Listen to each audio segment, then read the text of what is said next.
Okay, all you people out there, so I got a confession for you. I was halfway done with the video when dispatch called, and so I got to go ahead and redo the video all over again because I don't remember where I left off. So,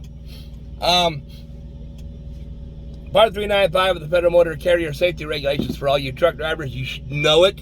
You should know what the Federal Motor Carrier Safety Regulations say. You should know. Unfortunately, there are a lot of drivers who don't know. So, there is a portion of the Federal Motor Carrier Safety Regulations that states the driver shall not be forced, coerced, or induced to perform any action which the driver reasonably believes that performance of said action may result in an accident. If you don't know that particular section, you need to learn it. You need to have it memorized. You need to have it seared into your soul. The driver shall not be forced, coerced, or induced to perform any action in which the driver reasonably believes that performance of said action may result in an accident. Now,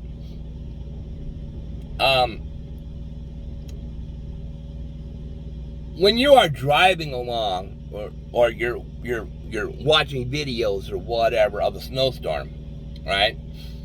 You see all kinds of trucks in the ditch or all piled up on the interstate or whatever. I'm going to give the benefit of the doubt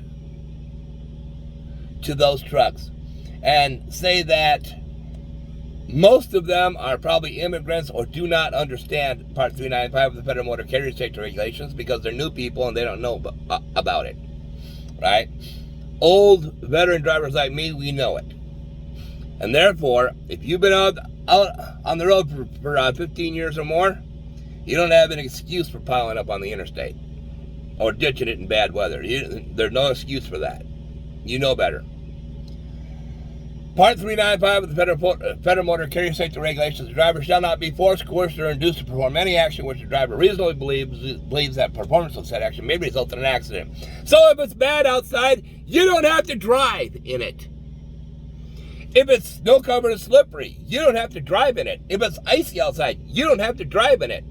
If I have 50 trucks in my trucking company that are all leaving the same parking lot and you think it's too slippery to drive, you don't have to go. Now, there's lots of drivers out here who are immigrants and don't actually understand the Part 395 of the Federal Motor Carrier Safety Regulations. They don't actually understand it. They know that the lights have to work. They know that this has to work and that has to work. They can pass a DOT inspection. But they don't actually understand the rules, and their companies certainly are not telling them the rules that are of benefit to them. Okay? Why would you do that? If I can go ahead and get the guy to go ahead and do what I want him to do without telling him what he doesn't have to do, that's to my benefit. And the other group out here is just new guys, and their companies are doing the exact same thing as they're doing with the immigrants. Not telling them, well, you don't have to do this, you don't have to do that. The rule states, the driver shall not be forced. Do it or you're going to lose your job. Do it or you'll never ship it with us again. We'll never ever call your truck ever again. That's forcing you. Coerce. Driver shall not be forced. Coerced. Come on, you got to do this for me. If you do it, there might be a bonus at the end of it. If you do this for me, if you just take, you know what? I need you to take care of this for me. If you do this, we might be able to go ahead and square you away a new truck or something like that. That's coercion. Driver shall not be forced, coerced, or induced. Hey, man. The money, right? You don't take this load, I cannot guarantee that you're going to get good loads after this. I can't, I'll do what I can for you because I'm your dispatcher, but I can't guarantee that, because you're not doing what the company wants. Drivers shall not be forced, coerced, or induced to perform any action. It means driving in bad weather. It means climbing on something without safety to be able to tarp it, in a gale force wind or something like that, right? Drivers shall not be forced, coerced, or induced to perform any action in which the driver reasonably, that's the key word, reasonably believes the performance of that action may result in an accident.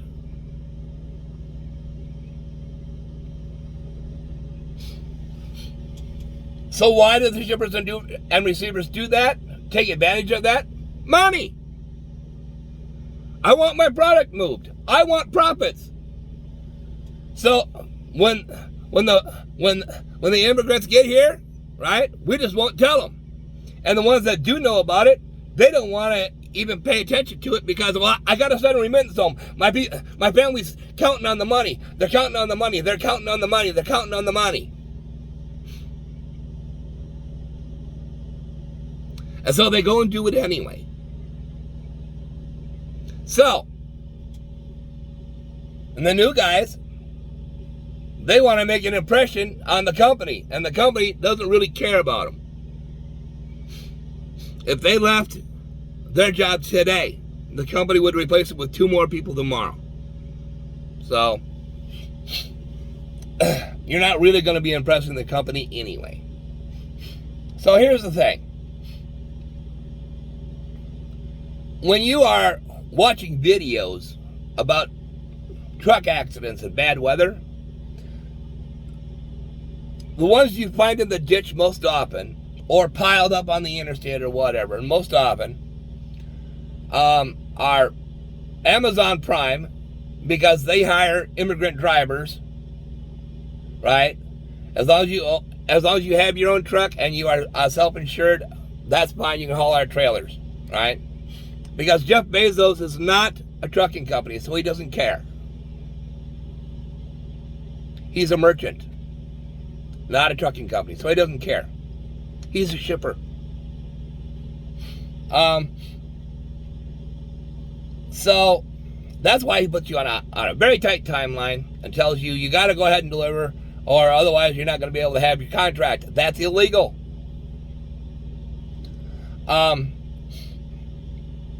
But immigrants don't understand that, and the ones that do, like I said, sit here and go, well, I gotta haul freight. I gotta get the remittance home to the family. You know what? Your family survived this long without having a remittance every single week, so they can survive this week without having a remittance. You just have to tell them that your life is more important, because if you don't maintain your life, they're not going to get any remittances. It's like that.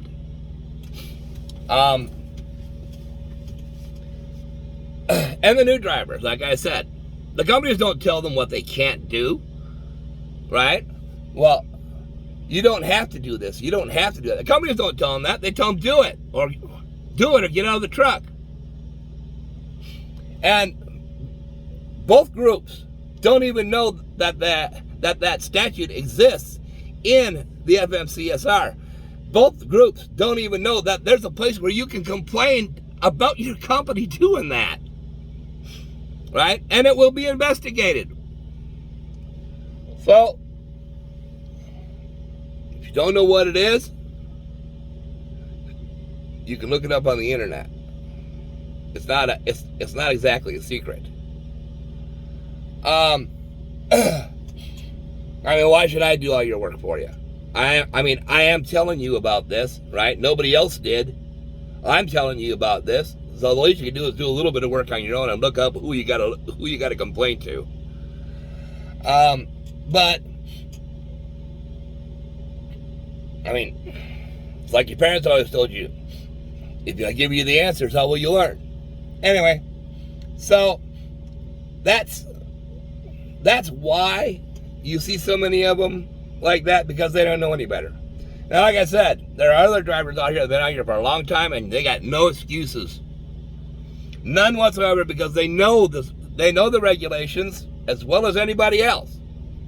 They know what they can and can't do. So if you've been out here for 15 years and you know the regulations, and it's a blizzard outside, and you're doing what this guy that just left is doing, going out in a blizzard with an empty flatbed, I guarantee he's going to wind up in the ditch. Right? That's your fault. You know better. And here's the thing.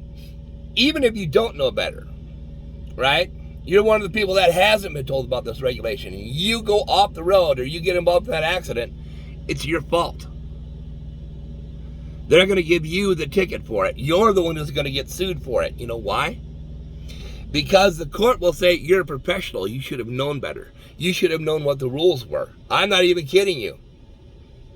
Did you know that there is a decision from the courts that's called stare decisis? What it means is, if it's already been ruled on, that ruling is going to stand. We're not going to change it, right?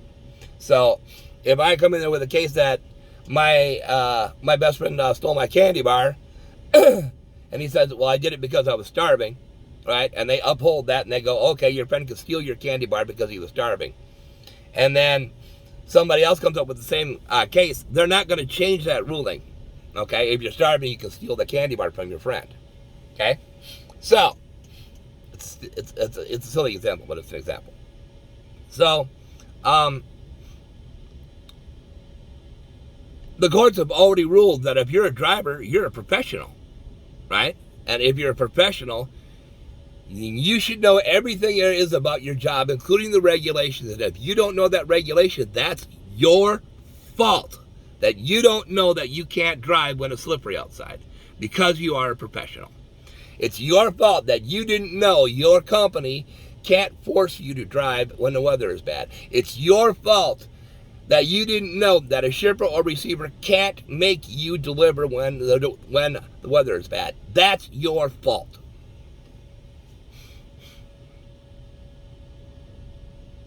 Your fault. So, if you watch this video, now you can't say you didn't know, because you do know. You have a choice. You can park it anytime you think it's unsafe to drive. You don't have to back into a dock that you think is unsafe. You don't have to do anything that you reasonably believe that if you do that, there will be an accident. If you reasonably believe that. Of course, you're going to have to articulate your reasonable belief. You're going to have to be able to speak what your reasonable belief is. But you have that right. So, now you know.